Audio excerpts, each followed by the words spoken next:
Welcome to royal convention centre. Main റോഡിൽ നിന്നും വെറും 400 മീറ്റർ അകലെയായി 3 ഏക്കറിൽ വളരെ മനോഹരമായ അന്തരീക്ഷത്തിൽ 58,000 സ്ക്വയർ ഫീറ്റ് വലുപ്പത്തിൽ 700-ലധികം സീറ്റുകളുള്ള വിശാലമായ marriage hall. Contact now for booking. കുൽക്കല്ലൂരിൽ LDF പഞ്ചായത്ത് റാലി സംഘടിപ്പിച്ചു. CPM മുൻ സംസ്ഥാന കമ്മിറ്റി അംഗം TK ഹംസ പൊതുസമ്മേളനം ഉദ്ഘാടനം ചെയ്തു. പട്ടാമ്പി നിയോജകമണ്ഡലം LDF സ്ഥാനാർത്ഥി മുഹമ്മദ് മൂസിന്റെ തിരഞ്ഞെടുപ്പ് പ്രചരണാർത്ഥമാണ് കുൽക്കല്ലൂരിൽ LDF പഞ്ചായത്ത് റാലി നടത്തിയത്. മുളങ്കാവ് ക്ഷേത്ര പരിസരത്ത് നിന്നുമാണ് റാലി ആരംഭിച്ചത്. നൂറുകണക്കിന് പ്രവർത്തകർ റാലിയിൽ അണിനിരന്നു. ആയിരക്കണക്കിന് ദൂരദേശാഭിമാനികൾ രക്തചിന്തി നേടിയെടുത്ത ചെഞ്ചോര ചെങ്കൊടി പട്ടാമ്പിയുടെ ഭൂമിമാറിൽ വീണ്ടും ഉയർത്തിക്കിട്ടുമെന്ന് ഉച്ചവിശ്രം പ്രഖ്യാപിച്ചുകൊണ്ട് വിപ്ലവ പ്രസ്ഥാനത്തിന്റെ കരുത്തും ആവേശവും അലതല്ലുന്ന അത്യുജ്വല ബഹുജന റാലിയാണ് ഈ വഴിത്താരകളിലൂടെ കടന്നു വരുന്നത്. പട്ടാമ്പിയുടെ ജനപ്രിയ സാരഥി സഖാവ് മുഹമ്മദ് മൂസിന് അരിവാളും കതിരുമണിയാളത്തിൽ നിങ്ങളുടെ വിലയേറിയ വിരൽത്തുമ്പിന്റെ അധികാരം രേഖപ്പെടുത്തണമെന്ന് അഭ്യർത്ഥിച്ചുകൊണ്ട് വിപ്ലവ പ്രസ്ഥാനത്തിന്റെ കരുത്തും ആവേശവും അലതല്ലുന്ന അത്യുജ്വല ബഹുജന റാലിയാണ് ഈ വഴിത്താരകളിലൂടെ കടന്നു വരുന്നത്. പ്രിയമുള്ളവരെ ആശീർവദിച്ചാലും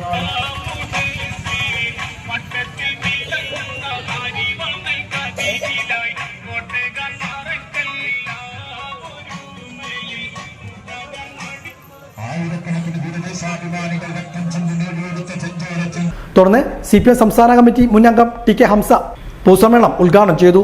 സംസ്ഥാന കമ്മിറ്റി അംഗം NN കൃഷ്ണദാസ് മുഖ്യഭാഷണം നടത്തി. TK സഹാഖ് അധ്യക്ഷനായിരുന്നു. TK Narayanadas, NP Vinayakumar, Vijayan Kunissery, MN Karunakaran, MM Vinod Kumar, PP ചന്ദ്രൻ, P Rajani, EM Shoukath, NP Sandeep തുടങ്ങിയവരും പങ്കെടുത്ത് സംസാരിച്ചു. എയർഫോഴ്സ് വന്നു, നേവി വന്നു, ആർമി വന്നു, അവരൊക്കെ സഹായിച്ചു. വെള്ളപ്പെടാതെ ആരും മരിക്കാതെ ജനങ്ങളെ നമ്മൾ രക്ഷിച്ചു. വെള്ളം ഇറങ്ങി സമാധാനമായി. പട്ടാരക്കാർ പറഞ്ഞു ഞങ്ങൾ പോയിക്കോട്ടെ എന്ന് ചോദിച്ചു. മുഖ്യമന്ത്രി യാതൊരു പ്രോട്ടോകോളും നോക്കാതെ തിരുവനന്തപുരം വിമാനത്താവളത്തിൽ പോയി ആ പട്ടാള ഉദ്യോഗസ്ഥന്മാർക്ക് ഷെയ്ക്ക് ഹാൻഡ് കൊടുത്തിട്ട് പറഞ്ഞു, മറക്കില്ല, ഞങ്ങളെ സഹായിക്കാൻ ഇന്ത്യൻ പട്ടാളം വന്നു, ഞങ്ങൾ മറക്കില്ല. അങ്ങനെ ഷെയ്ക്ക് ഹാൻഡ് കൊടുത്ത് അയച്ചു. മൂന്നാമത്തെ ആഴ്ചയിൽ നിങ്ങൾ ഓർക്കണം, മൂന്നാമത്തെ ആഴ്ചയിൽ ഇന്ത്യ ഗവൺമെന്റിന്റെ രാജ്യരക്ഷാ മന്ത്രാലയത്തിൽ നിന്ന് 126 കോടി രൂപയുടെ ബില്ലയച്ചു കേരളത്തിലെ ചീഫ് സെക്രട്ടറിക്ക്. ഇന്ത്യക്കാരായ മലയാളികൾക്ക് വെള്ളപ്പൊക്കത്തിൽ അപകടമുണ്ടായപ്പോ അവരെ രക്ഷിക്കാമെന്ന ഇന്ത്യൻ പട്ടാളത്തിന് വണ്ടിക്കൂലിയും ചെല്ലും ചെലവും ചായ കുടിച്ചതും ചോറുണ്ടതുമായിട്ടുള്ള ഭക്ഷണക്കൂലിക്ക് 126 കോടി രൂപ അയക്കണം. ഇന്ത്യൻ പട്ടാളല്ലേ നമ്മളെ സഹായിക്കാൻ വന്നത്? അമേരിക്കൻ പട്ടാളമാണോ വന്നത്? ചൈനീസ് പട്ടാളമാണോ വന്നത്? പാകിസ്ഥാൻ പട്ടാളമാണോ വന്നത്? നമ്മൾ ഇന്ത്യക്കാരല്ലേ?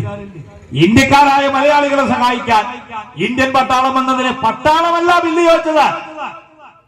ഈ BJP സർക്കാർ പട്ടാളക്കാരുടെ ചെലവ് ചോദിച്ച് ബില്ല് അയച്ചു. ചീഫ് സെക്രട്ടറി ക്യാബിനറ്റ് യോഗത്തിൽ പറഞ്ഞത് 126 രൂപയുടെ ബില്ല് അയച്ചിട്ടുണ്ട്.